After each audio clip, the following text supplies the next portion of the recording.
এর বিরুদ্ধে হলফনামায় শিক্ষাগত যোগ্যতার জাল সনদপত্র সহ অসত্য তথ্য দাখিলের প্রমাণ পাওয়া গেছে। 2013 সালের 15 জুনের নির্বাচনে প্রার্থীদের হলফনামা বিশ্লেষণ ও অনুসন্ধানের পর এই তথ্য পাওয়া যায়। এম মিলনের ক্যামেরায় আবু হানা মুস্তাফা জামালের রিপোর্ট।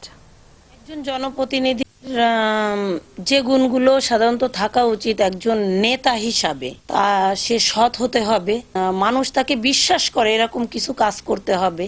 সুশাসন নিয়ে এ কথাগুলি বলছিলেন খুলনা সিটি কর্পোরেশনের 6 নং সংরক্ষিত ওয়ার্ডের নারী কাউন্সিলর রাবেয়া ফাহিদ ওরফে হাসনা হেনা। কিন্তু সর্বশেষ সিটি কর্পোরেশন নির্বাচনে এই নারী কাউন্সিলরের দেওয়া হলফনামার তথ্য অনুসন্ধান করে মিলেছে একের পর এক মিথ্যা তথ্য। জাতীয় পরিচয়পত্র ও হলফনামায় দেওয়া তথ্য অনুযায়ী এই নারী কাউন্সিলরের নাম ও জন্মের তারিখে অমিল রয়েছে। এখানেই থেমে থাকেননি তিনি। উচ্চ মাধ্যমিক পাশের সনদের যে অনুলিপি হলফনামায় দিয়েছেন এটিও তার নয়, যার প্রমাণ মিলেছে খুলনার মহসিন মহিলা কলেজে অনুসন্ধানে গিয়ে। আর এ মিথ্যা তথ্য দিতে গিয়ে নিজের বাবার নামও বদলে দিয়েছেন তিনি।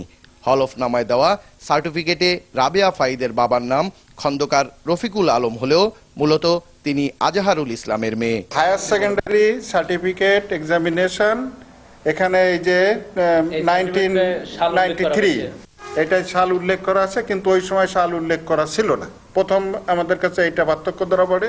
আর দ্বিতীয় হচ্ছে রাবেয়া ফাহিদ, এবং এইখানে এর সঙ্গে আরো কিছু যোগ করা হয়েছে, এইটা একটা ডিফারেন্স। মূল সনদপত্র দেখাতে ব্যর্থ হয়ে অবশেষে শিক্ষাগত সনদ জালিয়াতির কথা স্বীকার করলেন খুলনা সিটি কর্পোরেশনের এই নারী কাউন্সিলর। বোর্ড প্রদত্ত সার্টিফিকেটের ফটোকপির উপর নিশ্চয়ই লেখা না।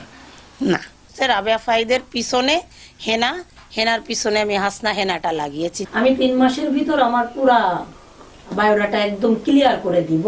খুলনা মহানগর বিএনপির সদস্য ও মহিলা দলের যুগ্ম সম্পাদক কেসিসির এই নারী কাউন্সিলর নির্বাচন কমিশনে জমা দেওয়া কাগজপত্র ঠিক হয়ে যাবে বলে নির্বাচন কমিশনের তথ্য যাচাই ও সংরক্ষণ পদ্ধতি নিয়ে নতুন এক প্রশ্নের জন্ম দিয়েছেন।